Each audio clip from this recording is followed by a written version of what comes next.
Keith Wilson, thanks for joining me today. This is a real treat. I haven't actually spoke with you in a while. We were very busy, you and I, in the same vein of things. Only a short while ago, and then life goes on to other things, and now this has all brought us back together again. This whole idea of the Alberta independence, and that's really what it's coming down to. The 51st state is a lot of like the what people are saying, but really this comes down to Alberta independence. This might be a deal, the 51st state thing, but at the end of the day, it really is about, has Alberta been getting a good deal within this deal that Canada has brought together for it, and would there be a better deal elsewhere? So Keith, thank you so much for joining me. Well, thanks for having me on. Good to see you. I'm glad you survived your accident. And maybe it's a metaphor for what we're going through as a country. Oh, boy. Yeah. Everybody's dodging a bullet here. This is definitely the case. So, yeah, I'm lucky to be alive. And thank you for that.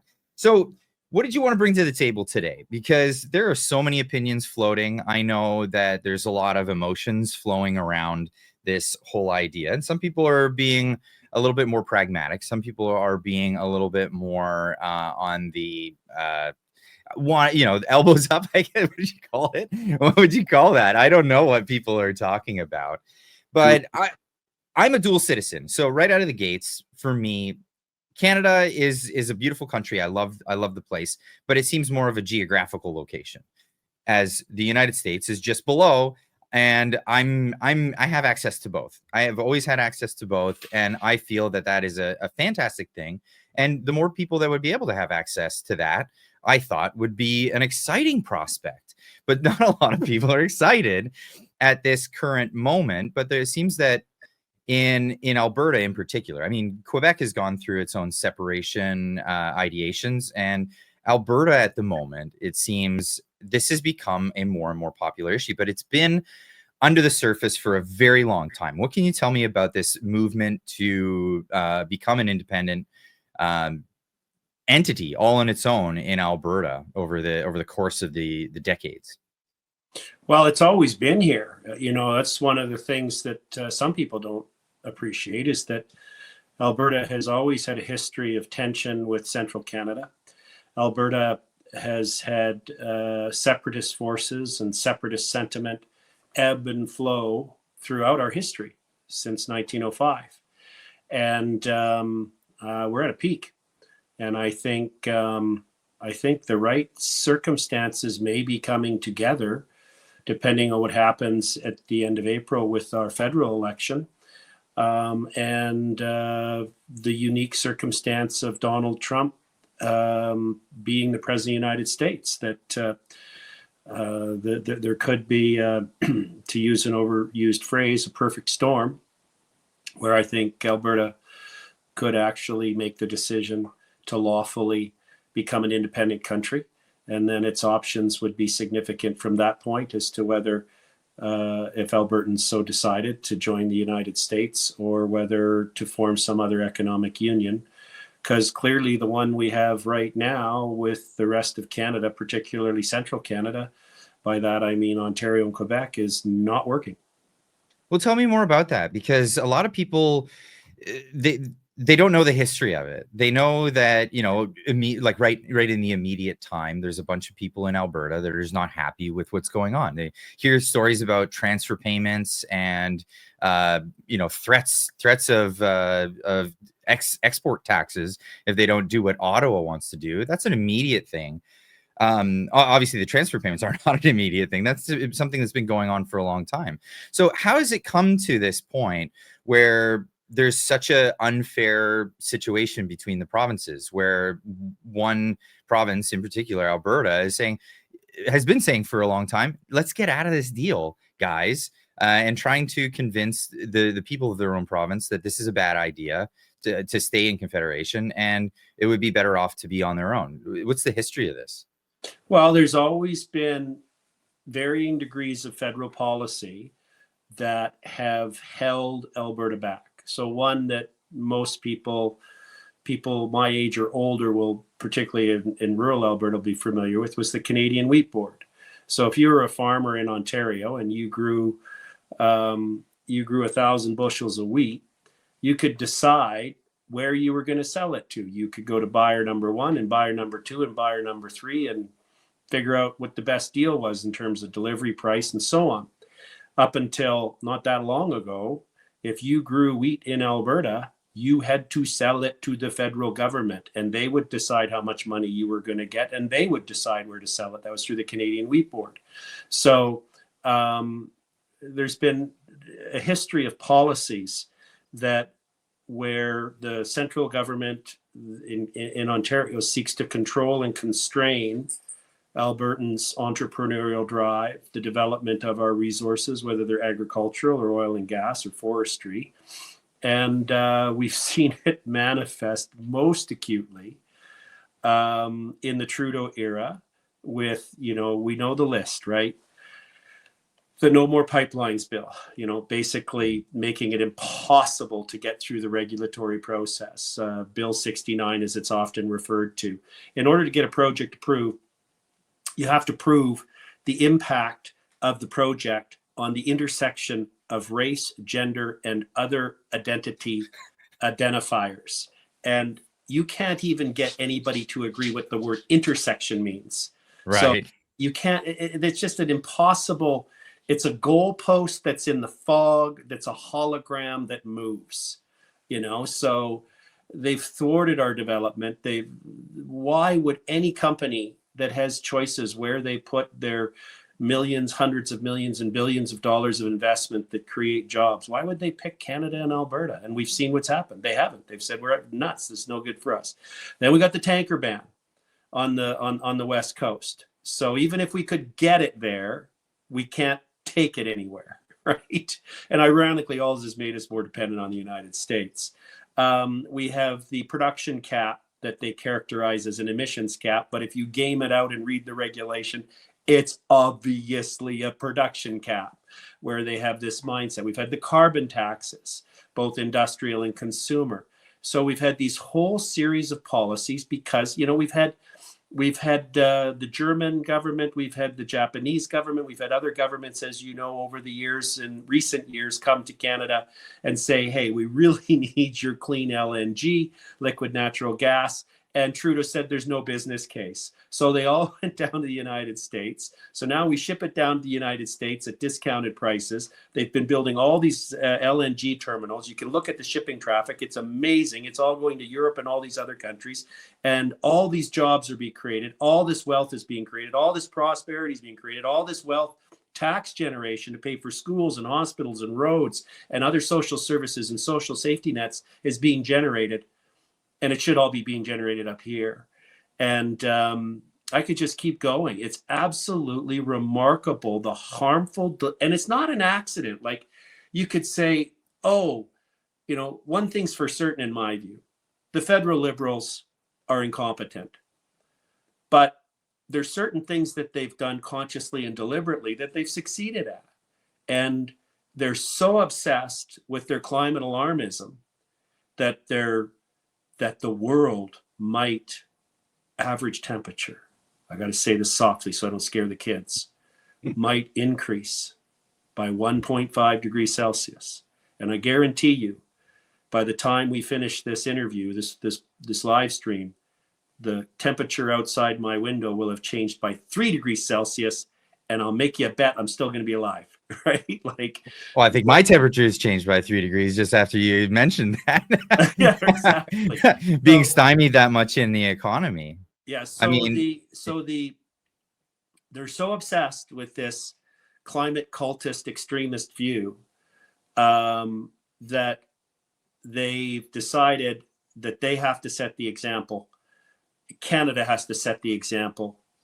Now I'm really talking Carney here, because he's going to take everything further and keep the oil and gas in the ground, flip us all over to electric vehicles, even though there's not enough raw minerals being produced or being mined or transformers or transmission lines to supply all the electrical stuff. So it's a mess. And the direction it's deliberate, conscious, harmful conduct by the federal government towards 4.5 million Albertans, and many Albertans have had it. Yeah, that makes sense. That makes sense. Now the numbers, I'm seeing some of the numbers. They're being dismissed in the mainstream media, saying 10% of Albertans want to separate, but we're seeing numbers as high as 40% considering separation or an independent state as a more viable option, something that could go. Are you seeing similar numbers, or is this because it appears like it's on the rise? People are fed up with Confederation. They're looking elsewhere, looking for a better deal. Yeah, it's there's no doubt about it. It's being talked about in many circles, and where people wouldn't normally talk about this sort of thing. And you know, if Carney gets in and he implements this production cap, where is the money going to come from to pay teachers' salaries, and in particular give them a cost of living increase, because the cost of living is going up because of the financial mismanagement by the federal government, creating inflation, printing money, borrowing money we don't have, et cetera, et cetera. So that's really changing. But one of the things that I think is happening as well is people are starting to ask themselves important questions. And sometimes they're getting caught up in misunderstandings, and there's a quest for accurate information. So, you know, one of the things that I run into when I talk about this topic, and I've researched it for years because I'm a student of, you know, I have an undergraduate degree in political science and history, and I focused on Western Canadian history and Alberta history. I took a fascinating course in my undergraduate before I went to law school. It was called Practical, it was at the University of Alberta, it was called Practical Perspectives in Alberta Politics. And it was taught by Peter Lougheed. This was after he was retired from politics. So this would have been in about 1990, 1989-ish. And a number of his key ministers. And he walked and it was an honors seminar type thing, 3 hours every Thursday night. And he walked us through everything from, you know, how to run a constituency association to how to win a nomination, but through the behind the scenes of his negotiations with Pierre Elliott Trudeau, both with respect to the crisis over the natural resources that led to the constitutional amendment of 92A, declaring that Alberta and the other provinces have the right over their natural resources, as well as the negotiation of the charter. So it was fascinating to get that look behind the scenes. But I've been, you know, I follow Alberta politics very closely. I worked in a senior position in government for 9 years before I went into law. So I got to see how bureaucracies work. And oh my God, that's something you can't unsee. Yeah, once you've seen how the sausage is made, right? Oh, it's so counterintuitive. I give you some incredible examples. You're just like completely counterintuitive as to what actually drives the bureaucracy and what motivates them and what scares them.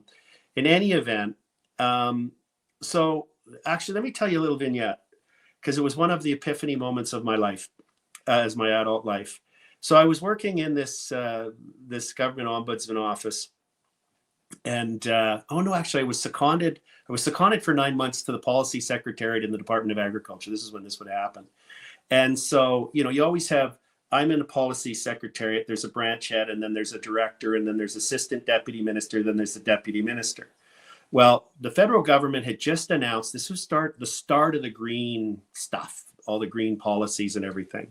How long ago was this? This would have been Mulroney, would have been the prime minister at the time. Oh, this green stuff's been going on for that long? Yeah, well, it was just the start of it. The first thing was called the Canadian Green Plan.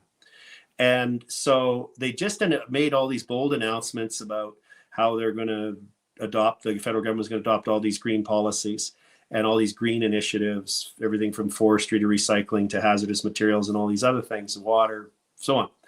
And so they announced the plan, as often politicians will do, but then the bureaucrats now have to implement it. And they're like, oh boy, would have been nice if they would have consulted us, because we're not sure how we're going to do this.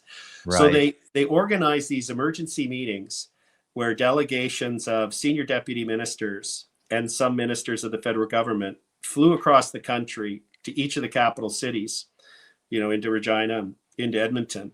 And because it was on such short notice, they wanted the key deputies from all the provincial ministries there. So the deputy minister of agriculture was supposed to go. Well, he couldn't go. He had other commitments. So he told one of his deputies to go. Well, his deputy couldn't, or his assistant deputy. So his assistant deputy couldn't go. So he told the director to go. Well, the director couldn't go. So he told the branch head to go. Well, the branch head couldn't go. So they sent me. I'm like 25 years old, and I'm sitting in this room with ministers and deputy ministers from the federal government and the provincial government.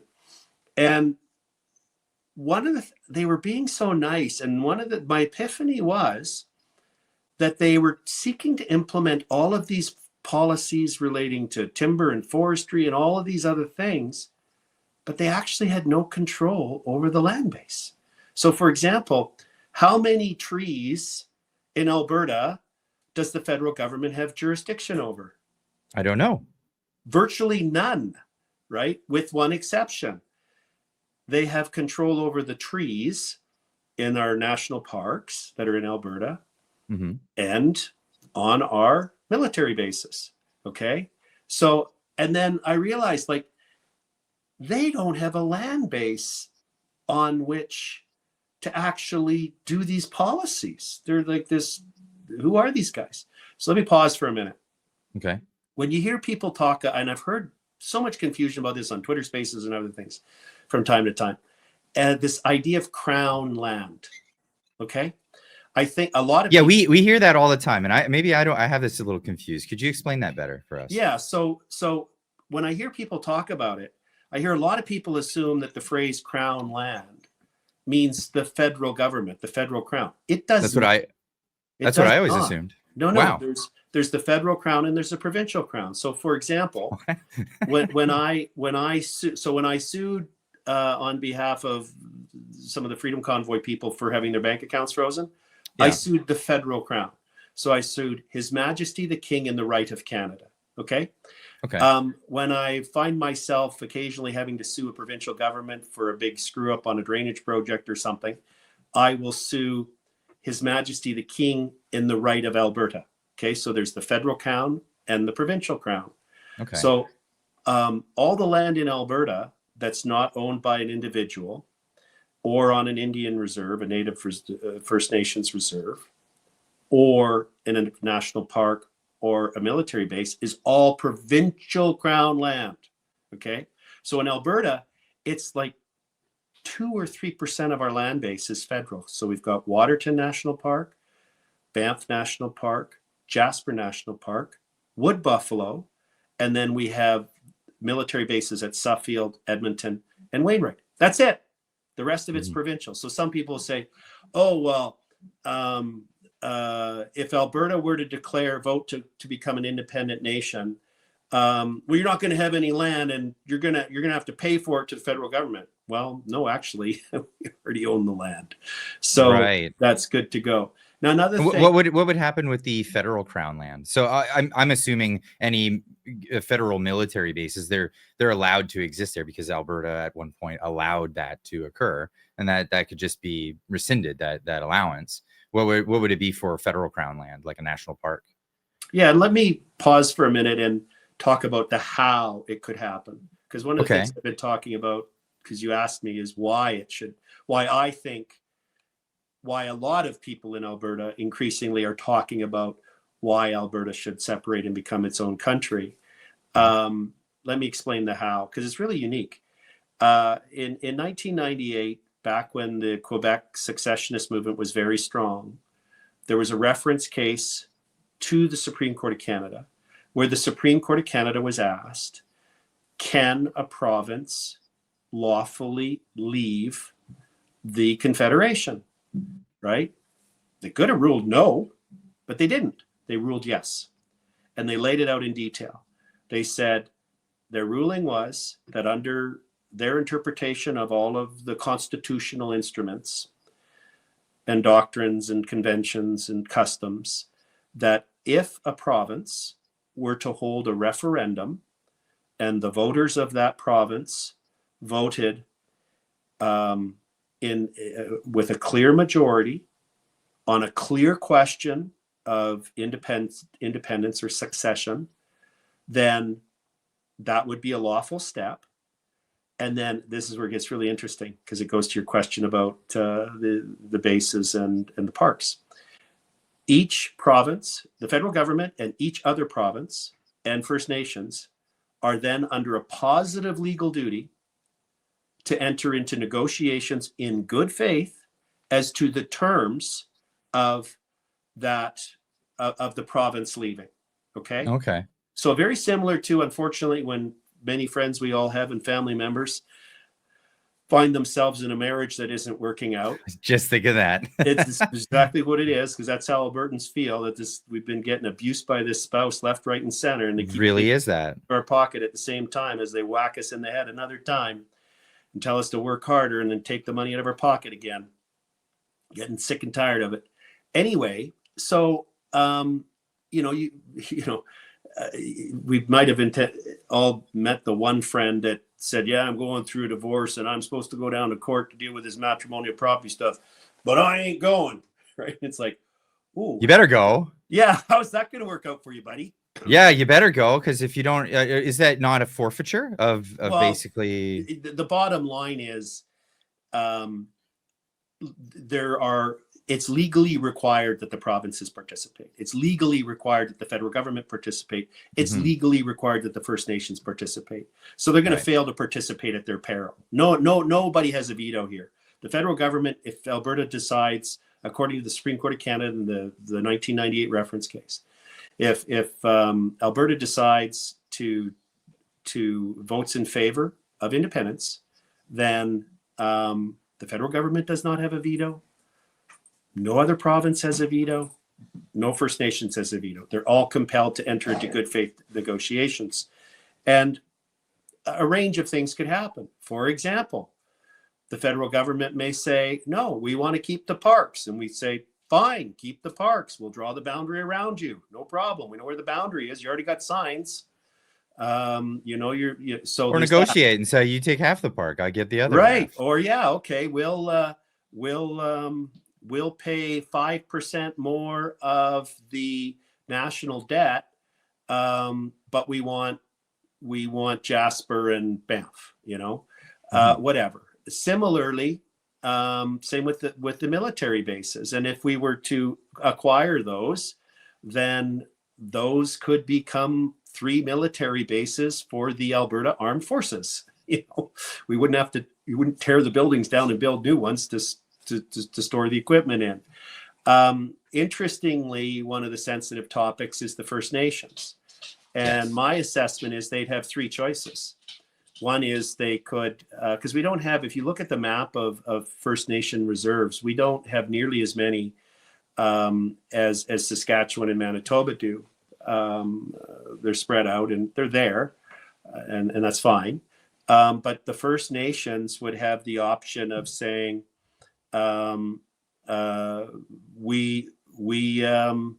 want to stay with Canada, and we want to continue to be governed by Ottawa and its bureaucrats, and have them, have Ottawa do this amazing job that they do at delivering clean drinking water, and the incredible homes that they build for First Nations. The architecture's stunning. I sense a tiny bit of sarcasm there. Yeah, just a tinge of sarcasm in there. Right. So they could stick with that, or Alberta could just step right into the shoes of the federal government and say, everything the federal government's doing for you, we will do, but hopefully do it a lot better. Another option for the First Nations would be to say, no, we're with you. We want out too, but we want to negotiate new treaties. That'd be another thing. Another option, there's a range of options that would be available to the First Nations as part of that negotiation. So you've got that. My point is that what's remarkable. So not only do you have the 1998 reference decision of the Supreme Court of Canada laying it out, then you have the Federal Clarity Act that takes it and gives it that concept of what the courts laid down and gives it additional detail. So there's this legal roadmap that's on the books right now. No regulations needed, no new law needed at the federal level in order to facilitate a province voting in favor of independence and leaving Canada.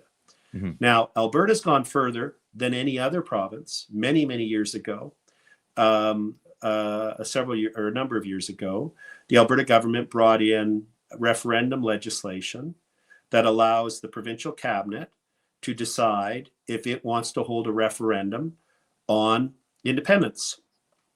And in addition to that, the Alberta government has brought in citizens' initiative legislation that allows, if a sufficient number of Albertans petition the government's obligated to hold a referendum.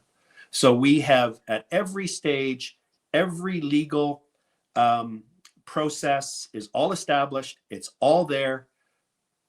The car's fueled up, the keys are in the ignition. Albertans just have to get in and drive it. We don't have to build anything new to do to hold a referendum. So who holds the referendum? Is this a joint effort between Alberta's government and the Canadian national federal government, or is it completely within Alberta? This is its own entity. It's its own ability to do this, and outside of the feds. It's completely outside of the feds. The Supreme Court of Canada envisioned that any province that decided it wanted to go this way would hold the referendum on its own. And Jason Kenney, Premier Kenney, did one on equalization. So every 4 years, we have our municipal elections here across the province, same day, every municipality, and the same for the vote for the school trustees and other things and plebiscites. So what Premier Kenney did was he said, all right, they passed an order in council at cabinet and said there's going to be a constitutional referendum question that's going to be voted on in our municipal election. And when it happened, well, interesting enough, guess when the next municipal election is in Alberta? October of this year. So everything's in place. In other words, everything's right in line for it. Everything's right in line. So they don't have to set up polling stations for the referendum, because the polling stations are already going to be set up to vote for your mayor and your city councilors and so on. So are you saying that this could happen where people were ready to vote anyway for their for everything in Alberta? They just put the referendum on the ticket, so that would just be a part of the ticket? Yeah, just like we've already done it once with equalization. So when I went and voted to my local polling station in the high school gym and voted for the mayor that I wanted and voted for the city councilors and the school trustees, you get handed 6 different pieces of paper, and one was a plebiscite on the new rec center or something. Did I support my city borrowing whatever money for a rec center, yes or no? And then the next one was, do you support this position on equalization? So it would just be a separate piece of paper, a ballot, normal ballot, and it would say, do you support Alberta becoming an independent country? Yes or no? And wow. Simple. And just as a little footnote, I don't know if you know about this, but Premier Smith last year brought in legislation where we don't use tabulators anymore. You have to vote in person, and you have to use a paper ballot that's counted by humans. I like that. I like it a lot. So you have confidence.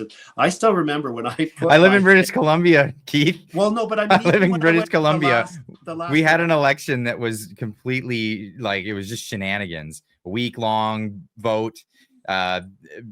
People at the ballot box, they were allowed to take the ballots home with them and come back with it was botched so badly. I love the idea of paper ballots one day, done, human count, none of this shenanigans. That's great. I remember standing there because you actually, I don't know how it happens there, but they have these Dominion voting machines and you actually feed your thing in. And I'm looking at how there's no display on it or whatever. And I can see the ports on the back. And I'm like, you know what? Somebody has to code this. Someone has to code this. Mm-hmm. Not a human brain in there. It's like someone has to tell it what to do and how to process it. And then someone has to extract it. And I'm just like, wow. Our computers get hacked all the time now, right? And our phones and everything else. I'm like, this would be so easy. This is not a reliable system. So I was thrilled when our Premier Smith took that initiative to change the law here in Alberta that all voting must be done in person by let's just be honest about this. There is no excuse with the size of our demographics that they can't just hand count the votes. There's Well, no how did excuse we get for it. here? I mean, what did they do in 1912? They didn't use a computer, right? No. Nor in 1930, nor in 1950. I can keep going.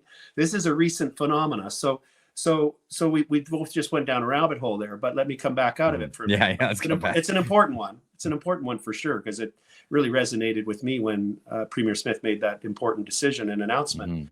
But the emphasis is that everything's in place. There is no legal uncertainty about whether or not, if Alberta were to hold a referendum and it were to be a clear majority on a clear question, there is no uncertainty about what happens next. And there's no uncertainty about the legality of that. So all of these things are in place. And the mechanism to do it most efficiently is to do it in conjunction with the municipal election that occurs every 4 years. And here we have it coming up in October of this year. Now, Premier Smith has laid down some very clear terms as to what a new federal government under either party has to do. And if they don't, she has announced last week that she's prepared to call a referendum. And just let me be really clear and illuminate. So the Premier chairs the cabinet. The fancy name for the cabinet, if anybody's reading statutes provincially, and it's same in your province and ours across the country, is Lieutenant Governor and Council. So that's the fancy legal name for the provincial cabinet. Federal cabinet's Governor General Council. So cabinets make decisions through orders in council. The Premier, your Premier in BC, Scott Moe in Saskatchewan, Danielle Smith, could literally, it's get on the phone, say to everybody, get back down to the legislature. We're having a cabinet meeting at 10 o'clock tonight. Convene the cabinet, as long as she's got her quorum, and say, I think we should vote on X. And if they vote yes, then they issue the order in council. That's all that's required. Okay. It's not like she would have to reconvene the legislature. It's not like she would have to do anything more than that, because that's the law of the land, is that cabinet have the power to issue orders in council. And the Alberta legislation, referendum legislation, says if there's an order in council saying that there will be a vote, there will be a vote. So why the change of tune, Keith? So Danielle Smith, obviously we know her historically, it was very pro independent state of Alberta, and then shifted recently in recent time to like years ago. I think she was the Maverick Party. I have video of her saying that it would be a better. No, not the Maverick. Okay, I'm getting that wrong. The Wild Rose Party. So okay, back right. in the day when we had the progressive conservative dynasty, Danielle Smith was the leader of the Wild Rose Party. Okay. And in time, Jason Kenney, when he became Premier, he worked and leading up to Premier, he brought those two parties together. So there wasn't a fraction on the right. The only reason the NDP became into power here is because the vote was equally split on the right between the progressive conservatives and the Wild Rose. So Danielle Smith in recent time, before she was pro this idea of an independent state, and then she was in a conference. She said there's no real support for an independent movement. I don't. She said that a few weeks ago, and then now she's saying the statements that she's saying. How do you square that? Yeah, well, easily. Just because I'll give it some precision, and I think it's evolved. Okay. First of all, and I'm going on public statements here that she's made, is that I don't recall her overtly, I could be mistaken, but as I followed her throughout her career, I don't recall her overtly advocating with the clarity and force that I am, that I think Alberta should separate and become its own country. She's very much a pragmatist and believes in direct democracy and believes in respecting the will of the people. What she's announced is recently, as last Thursday, It might have even been Friday after her Friday morning meeting with, no, it was Thursday morning she met with, yeah, it would have been Thursday then.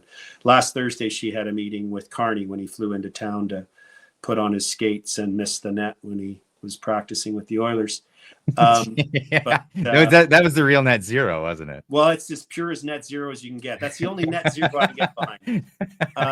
But anyway, she said that if the federal government, after the election, does not change course and get rid of these harmful, oppressive, abusive, ridiculous, extremist laws that are hurting Albertans, depriving Albertans of their prosperity, the government, the ability to properly fund social programs, schools, highways, hospitals, etc., that she would use her authority, which I've just described in detail she has, to call for a referendum. She didn't say she would tell people how to vote. At least that's not what I recall. So no, that's not what I'm saying. What I'm saying is that in years past, she was very vocal on the idea that Alberta has more in common with the neighbors of the South than they've ever had with all Ontario, Quebec. I have a clip here. Let me just pop this up really quick, because this is a clip that a lot of people that are defectors, like people who don't like Danielle Smith, have shared around. But for all intents and purposes, I actually like the sentiment of what she's saying here, and I'll just play the clip here. Maybe does need to be some more collaboration between our 4 Western provinces. And if you go and just draw the line straight down North America, maybe all the way down to Texas, maybe that needs to be the new alignment of how our trade ties work. And then we can still have a relationship with Canada and Ottawa, but it will no longer be our most important relationship. Our most important relationship should be with our peers who we will have more direct trading relationships with. And the country never really made sense east-west. It still doesn't, because if you look at the fact that we don't even have an east-west pipeline, for instance, that gives you an indication of how difficult it is to try to get anything done across the entire country. Maybe we should start just make a decision that we're going to work together on regional interests and create, because we do have this new West partnership, and we do have mechanisms to do it. Maybe you formalize it, and then you broaden it out and just spend more time developing collaborations with people who want to collaborate with you. I feel like we keep on banging our head against the wall, asking Quebec and Ontario to love us, and they don't. And that's a sentiment. I mean, I don't. Yeah, and it doesn't sound like a bad Danielle Smith. It doesn't sound like a gaffe or something that she said in the past that she should walk away from or disagree with. I think that's a great sentiment, and that kind of I even got goosebumps just listening to that, because it's like, wow, that is someone who's looking at the future like a bright and prosperous thing, and it's not adversarial. It's just saying, listen, we don't have a good deal. Let's go with a better deal. Well, there's a few things there. I mean. First of all, it's crazy what's happening. We have, yeah, it is. I mean, so many of what's happening is crazy, but this one from an Albertan's point of view, right? We have, vast resources of oil and natural gas that the world needs. This nonsense that we're suddenly going to get rid of the combustion engine and you're going to be out of work as a mechanic. Like, give me a break. It's not happening. It's nonsense. And the world demand keeps increasing. We're seeing the developing world where, instead of burning palm leaves and dung, they can, and inside a hut where they die at a younger age because of all of breathing in that crap, they can actually gas canister and have you cook their food and heat their water without having to die a premature death. Like, but oh no, Carney and Trudeau can't do that. No way. Make these people burn palm leaves. So, and then there's been a study that came out about 3 weeks ago, maybe 2, that they recalculated based on more recent data, the actual size of our reserves. And it's way larger than was initially estimated. So we've got some of the largest reserves of oil and gas in the world. We have huge pulp and paper and forestry potential as well, without the mountains to navigate to harvest it, like you'd have to deal with in BC. We have critical minerals. We have uranium. We have other very valuable products. We have water to supply to the world, and the largest economy in the world, which is right beside us. And here we should be, you see these people, Marty up north will put it up, like our GDP per capita for Alberta, if it was a nation state, would be higher than Dubai. Things like that. Like any statistic you look at, even if our economy remains static after we take Ottawa's knee off our neck and we take their hand out of our pocket, we're not going to be sending billions and billions of dollars to Ottawa that they send to Quebec, right? So even if we don't our economy remains static, which it would not, we're going to be way better off right there alone in a significant factor. So, and another thing, our natural trade pattern is north-south, right? Our cattle move into the United States. Our products move into the United States. We get products from them, produce and other things, manufactured goods. It's not east-west. And Carney's talking about opening up markets in Europe and stuff. That's not easy to do. You're going to have to displace existing supply chains. It's not like somebody who's supplying 40% of the soap or whatever in Europe is going to say, oh, sure, yeah, we'll stop selling it. You guys can. And they only got to ship it a few hundred kilometers. And now we're going to have to ship it across the country and across an ocean. All of this stuff is based on cost of production, market forces, and keeping prices down. And transportation is a huge cost. And this is when Donald Trump's imaginary line actually really, the analogy really comes in. That one stuck with me. It is an imaginary line. And you really realize how, for Albertans, how much more prosperous we would be if we were to join the United States.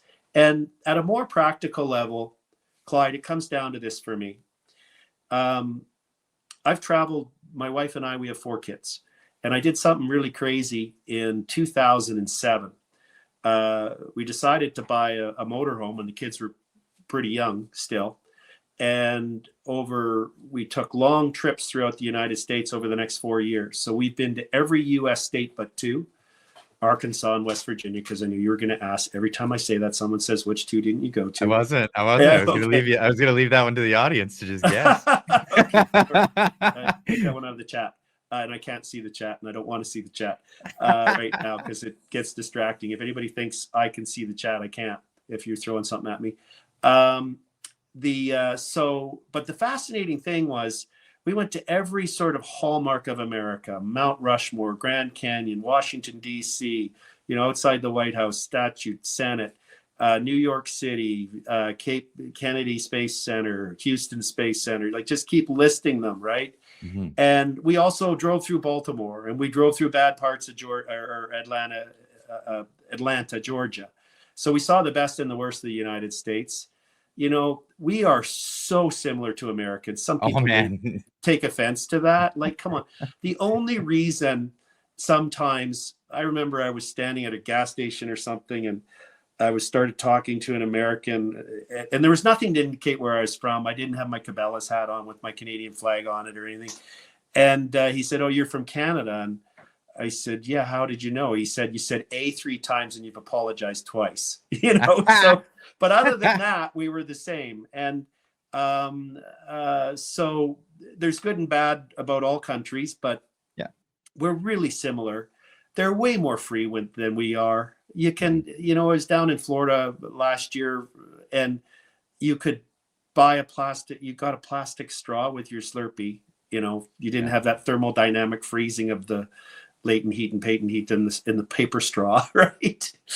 I'm nervous about those paper straws. I don't know what kind of chems are leaching out of them. Oh, I I have no know. Yeah, idea. especially if it sits in the drink for a bit, And then Yeah. plastic bags, they're so efficient. The New York Times just did a story today about how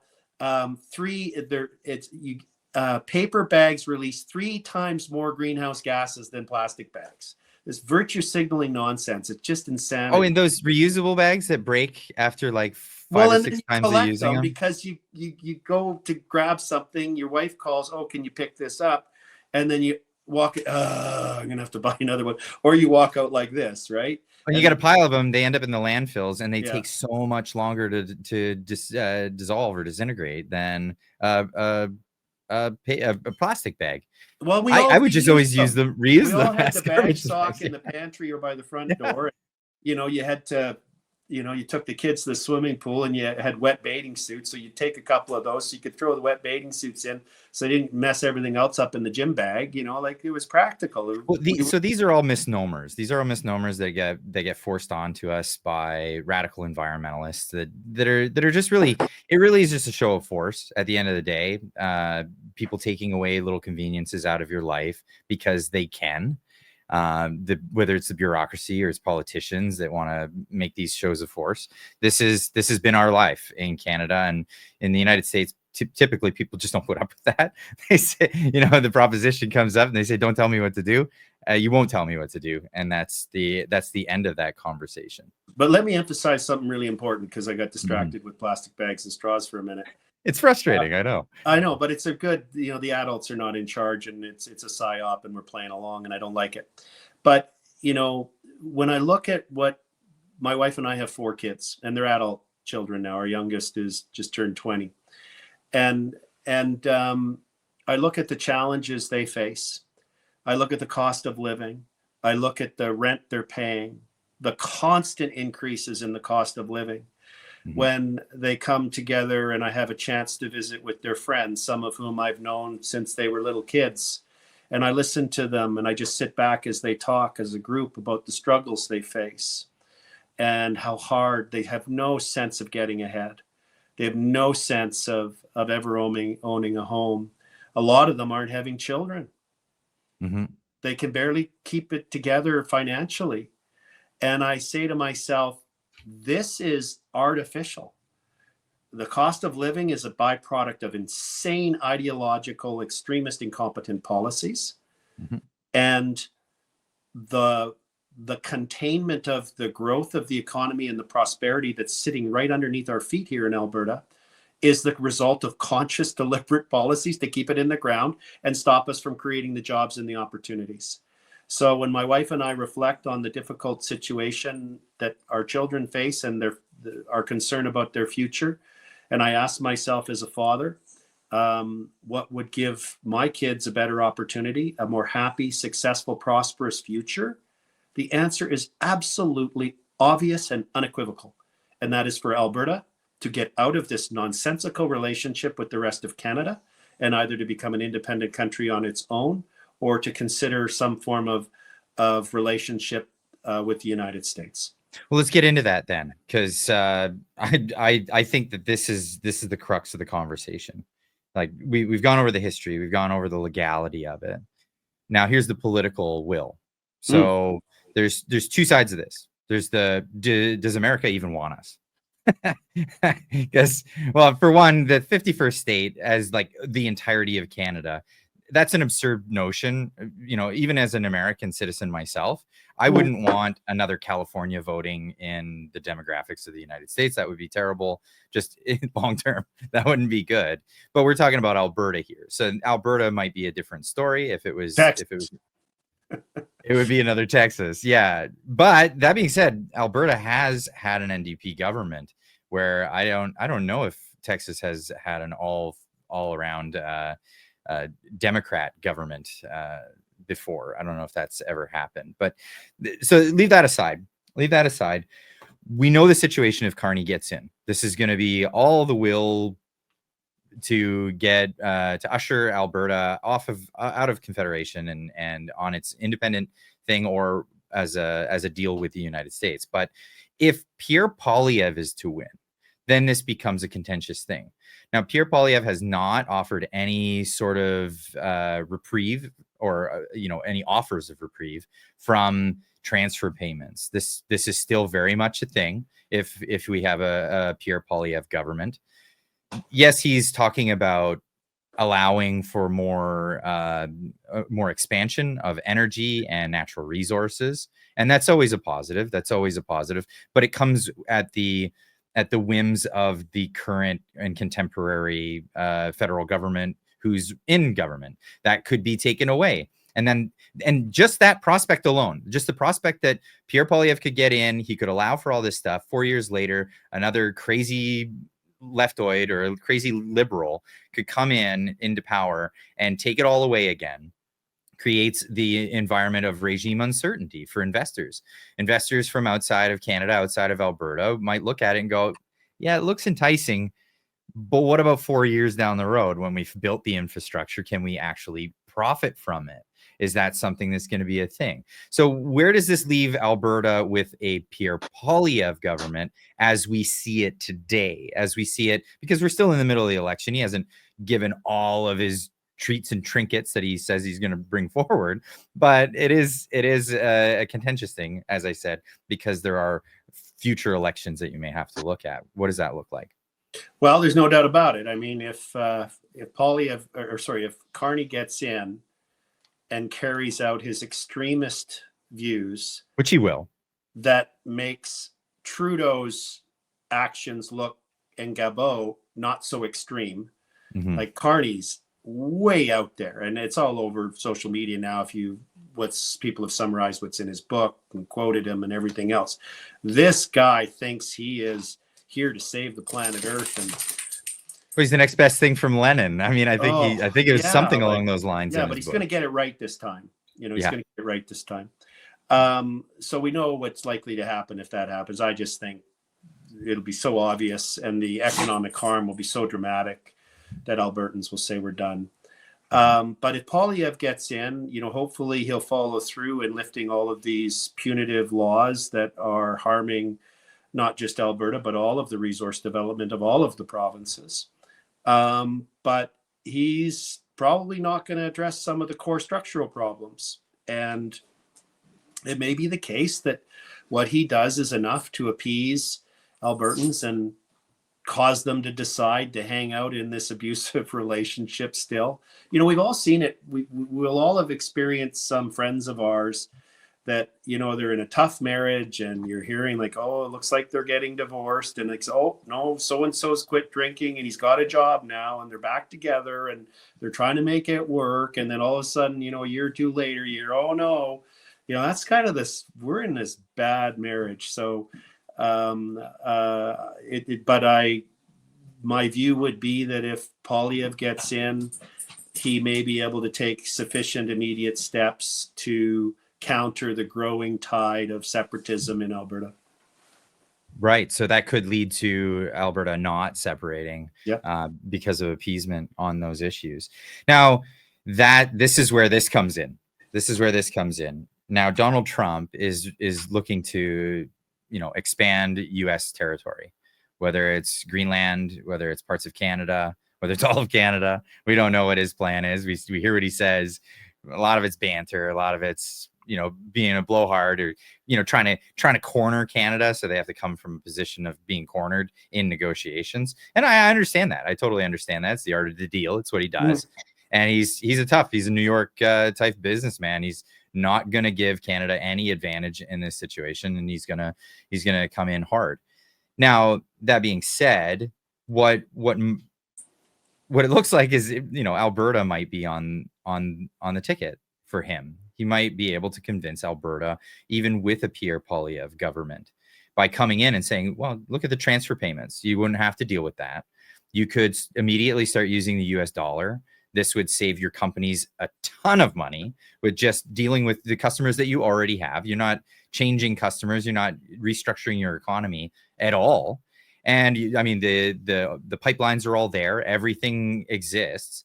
What's to stop Donald Trump from undermining a Pierre Poilievre negotiation with Alberta and usurping Alberta to become a territory or a 51st state in that right? Nothing. Well, that's a short answer. And seriously, nothing. Well, there's nothing to stop him. He's not seeking re-election. If he decides that it's in his interest, I mean, I'm talking about nothing as long as he keeps his actions legal. There's bilateral relations going on constantly between governments, both neighboring ones and non-neighboring nations. That's how we interact as humans in our political structures. But, what I don't, the reality is that the oil reserves in the United States are declining. So their reservoirs are going down. They don't recharge every 5 years. So even though he's doing drill, baby, drill, there's only so much drilling that can be done because a lot of drilling has been done and their reserves are getting depleted. So they're going to have to find alternative reserves. And here you can look right on the Montana border is the third largest reserve of oil in the world and natural gas, huge reserves. And we can instantly become his strategic oil reserve. And rather than keeping it in tanks that can be blown up, we keep ours 15,000, 20,000 meters underground that you can't bomb. We just put a straw into it and pull it out and put it in the pipeline and send it down. So there's tremendous benefits that Alberta has to offer the United States. It would be one heck of an acquisition for Trump, a big notch on his belt, and we know that's important to him. He's a real estate developer. Real estate developers always are in one mode. They make their money by selling land, but they can't sell land unless they acquire land. So they're always focused on acquiring land. And the more he understands what Alberta has to offer in terms of the culture of our people, we're hardworking entrepreneurs. We know the value of our work. We're a stable society. We have incredible modern infrastructure. And we have a lot to offer. We have, and not just oil and gas, critical energy. So as we could be, there is a very predictable and obvious path or scenario that could unfold where Carney's elected. He doesn't back off on the bad liberal policies of Trudeau, etc., and Guilbeault. He accelerates even crazier policies. And Trump starts to realize more and more how vulnerable Canada has become under the Liberals through their extremist policies, and starts to make offers to Alberta that are so enticing that enough Albertans say, yeah, I think this is a great opportunity. We'll see. Keith Wilson, where can people find you and follow what you've been doing? Well, I'm on Twitter. That'd probably be the best spot. And my Twitter handle is @IKWilson. @IKWilson. That would probably be the best. Yeah, there's me. With my 12 monitors. I'm jealous always. I've only got 2 of them over my shoulder. The rest are That's fantastic. That's fantastic. So Keith Wilson on Twitter. The link is in the description down below. Go follow everything that he's doing because it's reshaping the map, literally. Yeah.